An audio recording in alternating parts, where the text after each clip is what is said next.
ഞാൻ തോറ്റുപോയാലോ അപ്പ? എൻ്റെ ചുറ്റുമുള്ളവരെ എനിക്ക് രക്ഷിക്കാൻ പറ്റിയില്ലെങ്കിലോ? നിന്റെ കണ്ണുകളിൽ നിന്റെ നിയോഗം ഞാൻ കണ്ടിട്ടുണ്ട്. നിന്റെ യുദ്ധങ്ങളിൽ നീ നേരിടാൻ പോകുന്നത് നിന്നേക്കാൾ ശക്തരായിരിക്കും.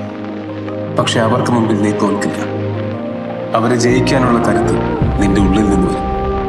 കാരണം നിന്റെ ജയം ആഗ്രഹിക്കുന്ന കുറെ മനസ്സുകൾ ആ സമയം നിന്റെ ചുറ്റിനുണ്ടാകും.